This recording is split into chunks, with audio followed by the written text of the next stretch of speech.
আচ্ছা ভাই, আপনার নামটা কি প্লিজ? জিন্না আচ্ছা, আপনি এটা কি করতেছেন? পেয়ারা বানাইতেছি। পেয়ারা বানাচ্ছেন নাকি?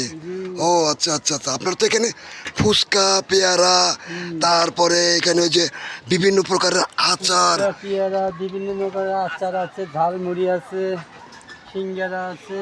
আপনার বাসা কোথায়? এখানে গান্ধাইয়ের। গান্দাইল বাজারে নাকি? হ্যাঁ, ও আচ্ছা, আপনার এখানে প্রতিদিনই এটা মোটামুটি, ও এটা তো স্কুলের মাঠের একটা। স্কুল মাঠে প্রতিদিন।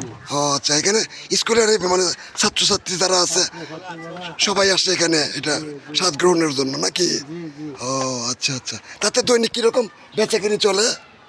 4-5 হাজার। 4-5 হাজার হয় ইনশাল্লাহ। হ্যাঁ, আচ্ছা আচ্ছা আচ্ছা। আপনার ছেলে মেয়ে কয়জন? 2টা ছেলে 1টা মেয়ে। আপনার এই মানে মানে বিক্রয়ের বেচা কিনির লভ্যাংশ দিয়ে তো আপনার পরিবার পরিচালনা হ্যাঁ, করেন নাকি? জি।